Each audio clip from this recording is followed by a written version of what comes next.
morning, ladies and gentlemen. Welcome to Lifestyle with Dr. Moby. And today we are again honored with great guest. He's been with us before. Let's welcome Thierry. How are you, sir? I'm doing fantastic. Thank you. How are you, Dr. Moby? Thank you, sir. And as for audience sake, I just want to again bring their memory that he does the datingscholar.com and he is really well known for his work on that. So let's learn from him.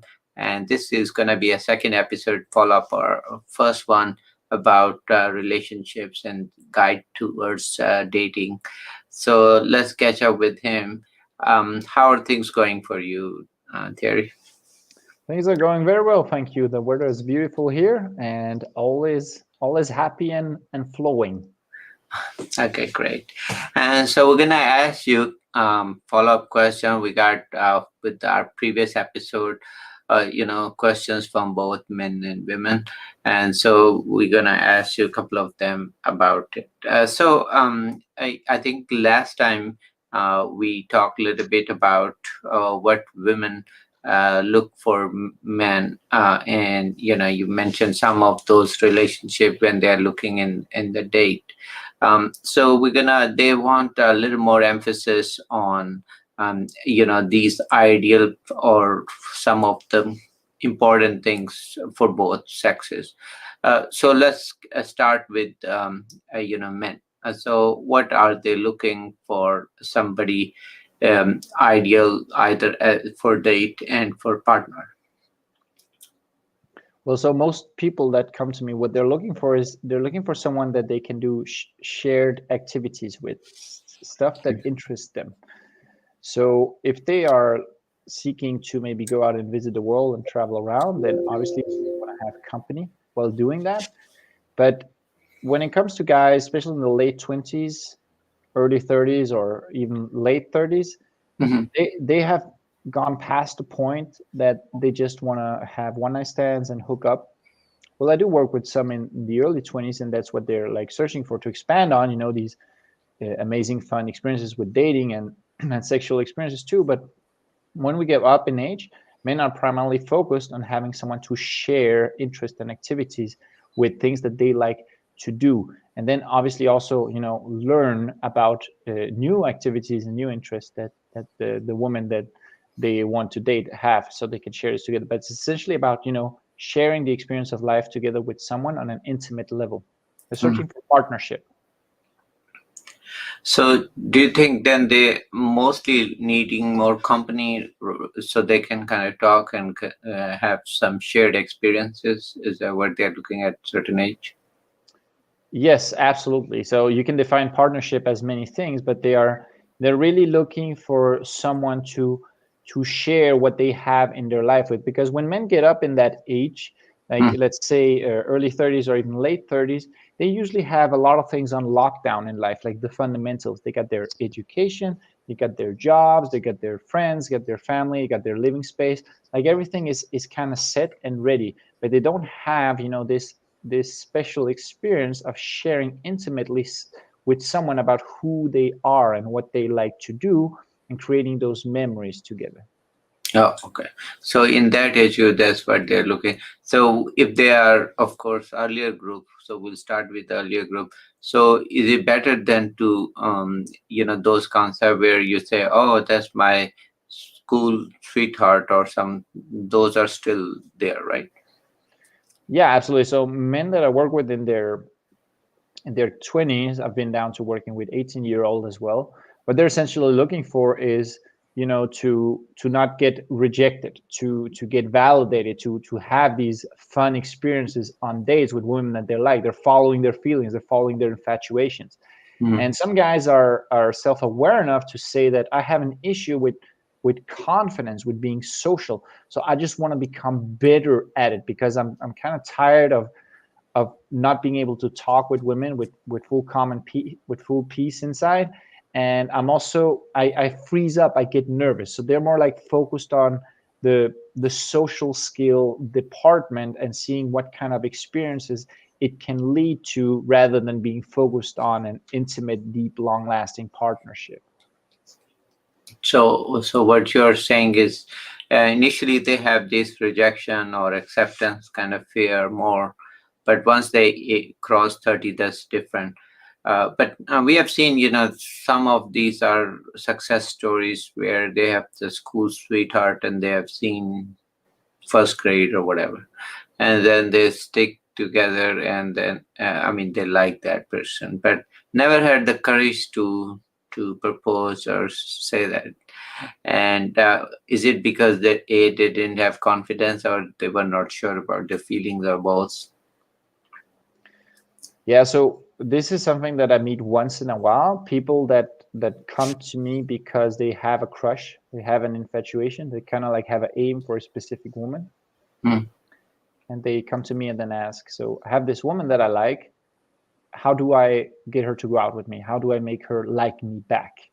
mm, So this is the initial motivation, and what usually happens during these free sessions that I do initially to just see what their issues are and how I can help them, this free coaching that I do with everybody that comes to me, is that we realize that there's like a deeper root problem. Like, it's not only about getting that specific lady, because when you can be infatuated and like a specific lady, and that feels amazing. And if it can, then it can go both ways. When you make your move, you can feel very happy about something happening, or you can feel very sad because you focus so much, so long on it mentally. But what we typically discover is that the reason that you're hung up and focused so much on this one lady without doing anything is because you don't have enough like in your own life to carry you to seek other ventures, to meet other women, mm, and also because you've like created this fantasy about this person.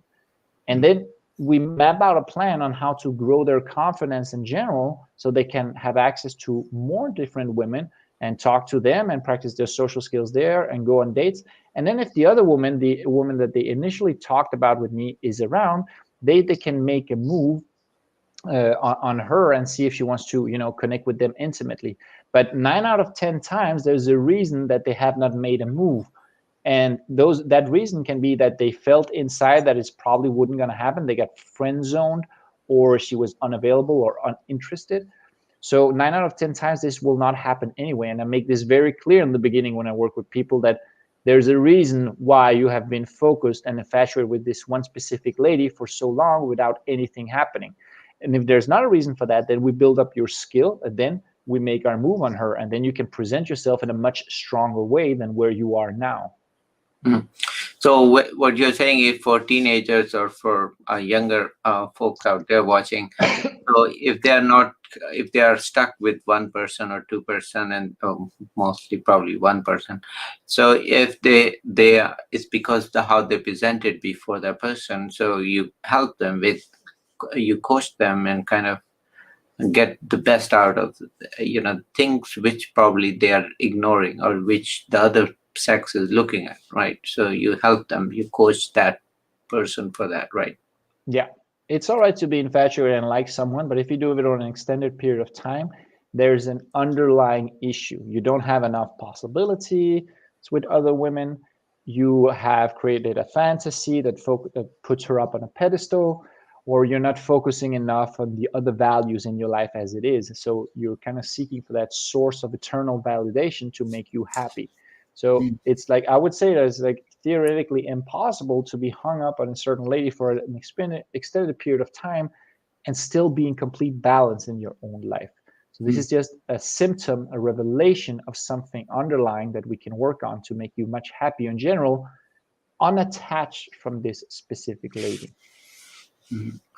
So do you think we have also some kind of unexpected kind of expectation in terms of the unrealistic, I should say, expectation with today's kind of events and so forth? At that age, they think of that person a certain way, then they shouldn't be, like they should be more focused on the things which matter most in relationship. Do you think there is more emphasis on that than those real things which really matter? Yeah, absolutely. I would say, I think I go a lot about when I'm talking to people that I help is the discourse, the way that the media portrays love, attraction, and dating. And in typical Hollywood shows and movies, what you will see is you have this character of a man that's portrayed very weakly. And what I mean by that is it's weakly to the sexual attraction. Like he's, he's hunting her down at her job, showing up at her home, bringing flowers, keeps asking her when he wants to go out with her. He's kind of like, doing everything he can to please her. And so this put the woman like in power, and it's an unrealistic portrayal of the seduction process. And if you try and go and do all that you see in romantic comedies and TV shows acting this way towards women, you're not going to get anywhere. But when we have hours and hours and hours soaked into our brain of how this is how romance and seduction looks like, then we cannot help ourselves but to be affected by it and think that we have to do the grand gestures, show her that we really like her, and by being persistent, asking her 5 times, we show her that we're a really good guy. Like attraction, sexual attraction is on an emotional level. It's not logical. So like it's not like the women are waiting for the guys to be like, oh, I'm waiting till he shows that he's actually worth it. There's also a kind of misconception that we have to prove ourselves to each other like that. So yeah, the expectations that are built up based on the societal discourse, when people speak to each other about these subjects based on what they are consuming in media, they create these expectations that are not correspondent to how attraction actually works between a man and a woman. So I think you think media really made it a little difficult, or is it better? So they kind of set up certain unfounded rules or things which shouldn't be there. Oh, I don't think. I absolutely know. What you see in TV, 95% of time is absolutely nonsense when it comes to seduction and attraction. Absolutely nonsense. It's only like in the old movies back from 1950s and stuff like that show a more realistic dynamic between the man and a woman. And I do believe now that it's quite an interesting question. Why has it become like that? Maybe it sells better. Maybe it's easier to chew on. Maybe there are some women or some like men with a misconception about attraction that were the screenwriters. I actually don't know. I do believe it sells better somehow, right? But there's definitely a great impact on what you see in TV shows and movies on how attraction works, and it's absolutely nonsense most of the time. And if you follow this, then this is the reason why you keep falling in the friend zone, or when she rejects you softly, she will say things like, it's better we're just friends, or I'm confused, or I don't know where I am in my life right now, or I'll get back to you, maybe we can go on a date. All those stuff like that is essentially communication for I'm not attracted enough towards you. So you think that because how they portrayed and how they kind of showed the relationship dynamics is not realistic at all. So I think probably that is one of the reason. I think they judge them because they are a lot into social media, and another thing I've seen now with social media is a lot to do with texting, and they are kind of focused on what is their profile rather than actually talking to them. So that makes it very difficult actually. So because people can put whatever profile they want. Yeah, absolutely. I made a YouTube video recently about friendship before romance, if it's a good idea in relationship to the topic we just talked about. And then I made another video that's called how to use your phone in dating. And so a lot of the culture, and also again the societal discourse, is communicating without being face to face. And so when we communicate by not being face to face, obviously we're going to have to rework our profile, because we know that when we're chatting with someone, someone is going to look at our profile, and then we think that this matters. But there's one problem in this. And the problem is that, like in business, in sales, you sell in person, unless you're selling like some small items. But when you sell, for example, courses like I do, or you sell something that requires more investment, which dating and feelings and attractions they are. You sell yourself in person. And if you look like attraction or like dating as a sales process, you are the offer. And what you want to do is you want to present the offer in person. And why is that important? This is important because when it comes to communication, when you're face to face, physically, you're going to be able to have much more information about the interaction. You're going to be listening more closely to the tonality. You're going to be able to see the body language. You can touch.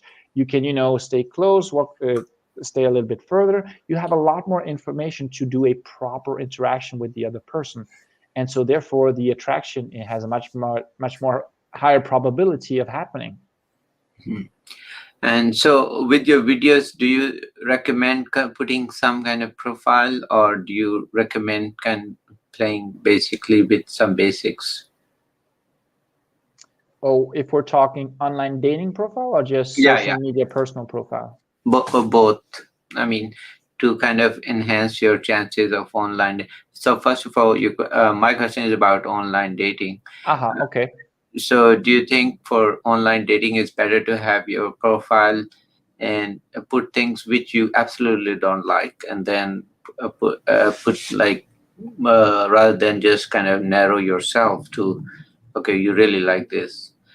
So, is it better to say, okay, I don't like this, everything else, kind of broaden your horizon? All right. So I thought you were talking about the personal social media profile and our Instagram accounts and all Yeah, that, yeah. because I know the young people are a lot into that, Mhm. this newest generation. So when it comes to online dating profile, I'm actually doing a live webinar tomorrow at 8 p.m. CET. The link will be on Facebook and on Eventbrite about how to optimize your dating profile to get more quality matches as a man. So when it comes to the online dating profile game, then you need to put in some effort, because now we're in an arena where this is the purpose, right? And this is the only pathway of communication you have in the beginning. So you want to put a lot of effort in. It's like before when you meet people physically, and then a lot of men make the mistake of connecting through social media after meeting them physically. This is not what I'm talking about. Here in online dating, this is your only pathway of communication in the beginning. So you want to put a lot of effort into making your profile correctly. And my partner said to me the other day that there are a lot of awesome guys in online dating, but most guys, they do not know how to take proper pictures. So on one hand, you have the taking proper picture, and then on the other hand, you have the whole psychological study about what women they are looking for and thinking when they're going through hundreds of online dating profiles, because the whole online dating game is different for men than it is for women. Mhm. Women are in great abundance, usually, especially if she's just a little bit attractive, of matches. Like if we're talking Tinder, for example, if she lives in a fairly big area and she's puts herself online on Tinder, she's going to be an abundance of matches. So what we want to do here is we want to like understand what she's kind of looking for as she's browsing through like 50 matches a day. What is it that makes her stop up and say, hey, this guy looks interesting? And there are several psychological studies on that. But if you actually follow making a good quality online dating profile, then you will stand out and make her stop. And so pictures is one thing, and then the other thing is the profile text. So you were asking about the profile text, right? Yeah, both actually. So I think you brought interesting topic is that picture, so profile. So for men and women, they are of course different things which everyone looking for. And like you said, for women, they'll post a lot of their pictures, and if things, especially, like you mentioned, they might get a lot of likes. I mean, so what are things, for men? Uh, it's to focus when they're not good at taking pictures and so forth. Well, first of all, take good pictures, right? Learn how to set up and take good pictures. If you don't want to do the effort in studying a little bit about how to take good pictures, you have to have some guidelines on what is important for a good picture, right? And then you can go join a webinar like mine to understand this, or you can do some research.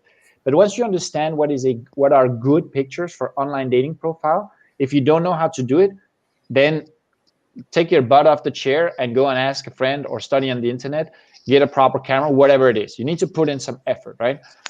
And so when it comes to pictures, Like, what are good pictures? I will go into details about this tomorrow, but just a little teaser.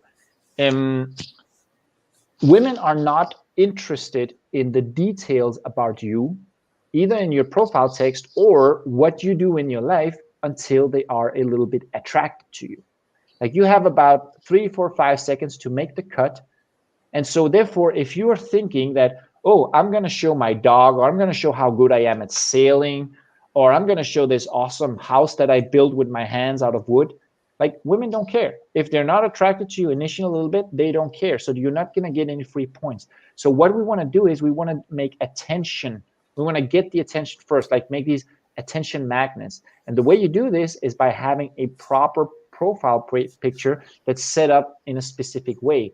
And then you go a little bit in depth of your personality in the later pictures and in your bio, in your text. Okay, so some of the tips, maybe one or two, if you have for guys. One thing you said, get a proper picture, sure, Yeah. and do not. What about some guys highlight their cars or some property, some things like that? Really doesn't matter. Not at the top of the list. I mean, there are some women, of course, they're looking for what cars you have and so forth, right? But but for most, that we're talking about general tips, we're not talking about specific. So things what matters mostly is because not about education, career, or is it about that? So it's we're no longer in the 1950s, 1970s, where you get free points for having a great car, having a great job, having money. Like, if you have a great car, a great job, or whatever it is, what you communicate is strength and stability, and that is attractive. But women are much more independent now, and the culture has changed. So you don't get automatic free points for that, right? This is an idea that was before. The way you get attraction on online dating apps is by being approachable and looking, decent. You can always also look, sexy. And so your initial profile picture needs to portray you, your face, and how it is to meet you, with a good background, good lighting. And so we can see the broadness of your shoulders as well. And then you want to have clothes on that fit correctly, because this way you are presentable, you look good, and women can have an impression of how you seem as a personality. And then there's a picture about your full body shot. So there's a certain percentage of women that will automatically swipe left, I suppose, on you, reject you, if they don't have an idea of how your body is completely. They want to see if you're fit, if you're tall, if you're short, whatever it is. And it's not about being tall or short. It's about that they want to know, like, they want to have an idea of who you are. So with these two pictures alone, properly set up, facing the camera, showing the width of your shoulders, proper clothes that fit you, good lighting on your face, a smile, then you're going to be much more approachable. And this is where they're going to stop and say, hey, this guy, he looks cool. Let me investigate a little bit further. Okay, and then other things do come, but they might not be as strong what we think, right? So those things which you were saying in 1950s, they do look at that later on, but not initially, right? Well, I wouldn't say that a guy that is, rich or has a great car is something that women, they go for instead of another man. Like, attraction is not a choice, it's based on emotion. Mm-hmm. And I would say that if you have a great job and a car, of course, as you yourself, doctor, mentioned before, there are some women that seek to have some Yeah. financial input from a man. But this is not the case we're talking about. And you're not interested in that as a man either. You really are not. Mm. What it communicates when you have a great car, or when you have money or a job or a big house, it communicates that, unless you inherited it all, it communicates that you are stable, you are disciplined, you have some kind of skill, you take care of yourself and your life. So it's more about what you communicate with what you have rather than what you have. Mm. Does that make sense? Yeah.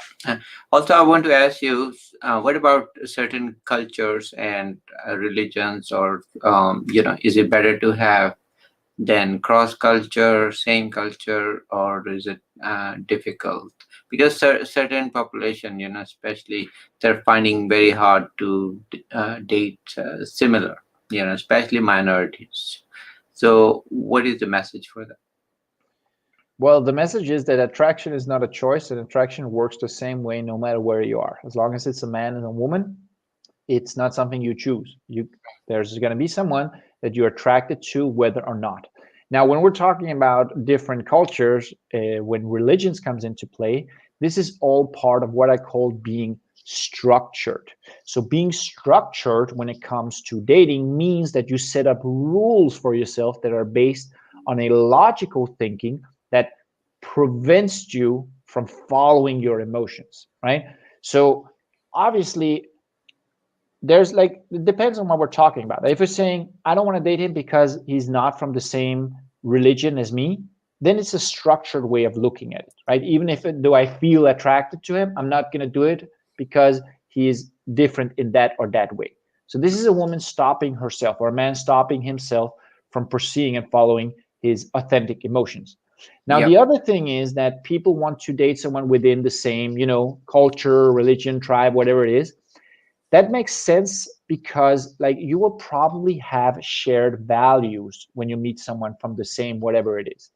Like when it comes to matchmaking, like I don't do matchmaking, but my view on it is that interest can be different, political views can be different, religion can be different, temperaments need to be, one needs to be a little bit higher temperament and one a little bit lower. So there's like a difference there. This is what studies have shown.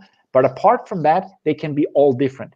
The only thing that is the most important when it comes to creating long-term attraction and sustainable relationship is values. So when you date someone from the same religion, same tribe, same culture, whatever it is, there's going to be a higher probability that you share some of the same life values. Because in the end, it doesn't matter if he's interested in, he's an artist and she's a businesswoman. If they share the same life values, well, I would like to see that, because it's a little bit hard when you have so different jobs. But if you share the same values, you're still going to connect on a personal, intimate level, even though you don't share the same interest.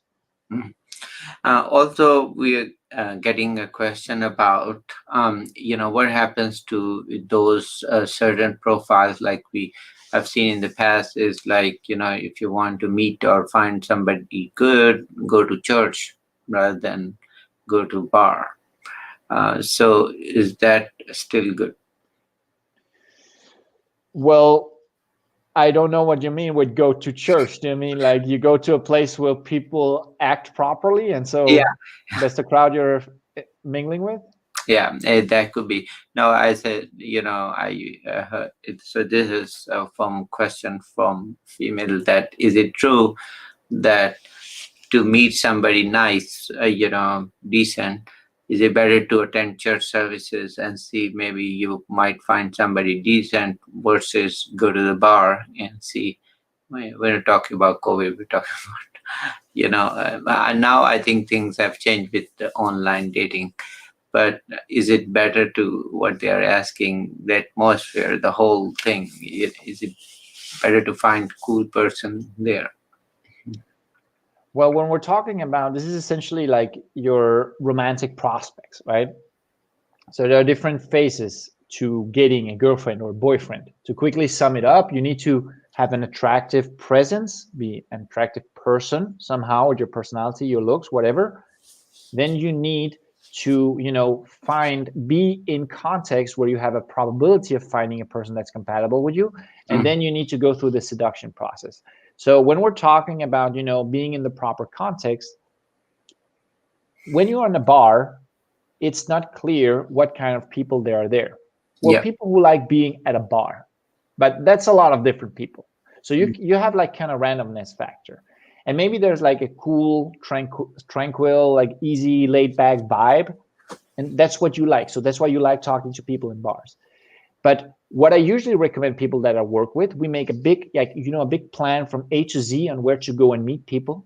If you go into contexts that are interesting for you, or contexts that where people share the same values, then the people that you're going to meet there have a higher chance of matching what you're looking for.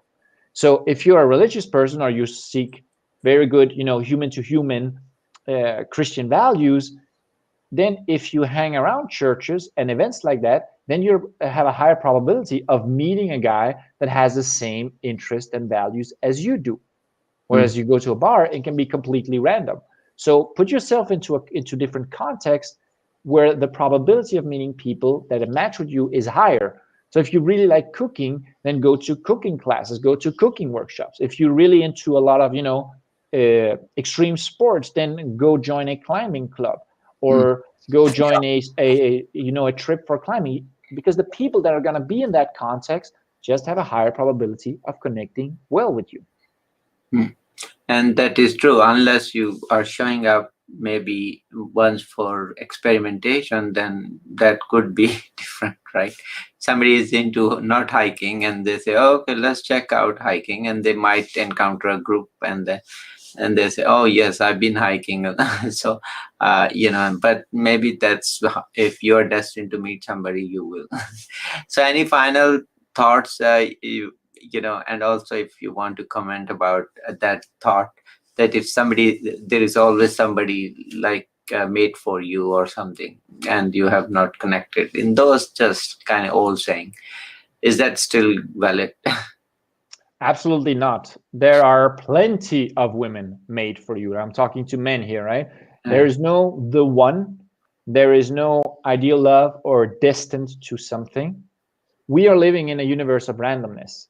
And the only thing you can do is this is what I call statistics. Like what on a monthly basis, how many people do you meet of what kind? These are your statistics. But the only thing that you can do is, first of all, embrace that it's all randomness, but is essentially try to have some impact on your statistics. So if you put yourself in more contexts that are interesting for you with more people, and you have the habit of having an open and positive attitude to people around you, you're going to increase your statistics instead of just sitting around and hoping to meet somebody someday, maybe going out once a week. Like if you go out more or in the proper context, you're just going to have more influence on what kind of destiny for meeting your next romantic prospect. Mm. So what you're saying is your chances, don't limit your chances first, because you want to seek the ideal one, and you kind of, so it's all, a lot of statistics actually show that you have far more chances if you kind of open up to that even thought that you might find somebody more compatible rather than one or two, right? Yeah, exactly. So when I'm talking about statistics, I'm talking about what is a probability for you Oh, meeting somebody to connect with. And you yeah. can raise your own probability by taking action and putting yourself out there in the proper context and working on your conversational skills, your social skills, your attitude. If you talk to 1,000 people during a month, compared to if you talk to 15 people during a month, then in which scenario do you think you have the highest probability of meeting a potential romantic partner? Mm. Right? It's as simple as that. Okay, so about that. But also, a good thing is you might need only one person, and that could be shortlisted 15 versus a long list. So, but in the end, you might need only one person. So, and that is a good thing. Yeah, but you need to get them through the filter, right? And the Yeah. filter is the initial talk, the initial dating phase, right? And so if you have 1,000 people that you connect with, then finding one that you can create a sustainable long-term relationship with will have a higher chance of happening than if you're only looking at a pool of 15 people. Yeah, makes sense. Okay, any final thoughts you have for someone? No, I'm all good, Dr. Mulkey. Thank you very much. Thank you for coming again. It's always such an important topic, and a lot of people, especially now with COVID. So before we hang up, so any final thoughts about COVID dating? Well, there is absolutely no difference for any of my coaches, my clients' results under this lockdown. And most of the guys that I talk with initially, they say, "Oh, but I don't know how to get started because it's all lockdown or do that." And then they kind of listen to what I'm saying and they jump in and they see that there is absolutely no difference. So if you're in a situation like that, would you like to get my help with a with getting your dating life started again, finding your ideal romantic partner, then you can simply shoot me a personal message on my LinkedIn profile that I'm sure Dr. Moby will put in the show notes. Yeah. So your link is actually right now here, the datingscholar.com. So That's my website. So that's you can also contact me there. But to the fastest way to get in touch with me is sending me a message on my LinkedIn profile. okay, yes, and I think I have his LinkedIn profile. So please send him message if you need. Also, remember with COVID, don't lock down your emotions. Don't lock down your, there is nothing to lock down about that. So you're all still same. Your relationship all can still flourish, and you can have great relationship in future. Thank you for watching our show. Thank you for coming again. Take care. Bye bye.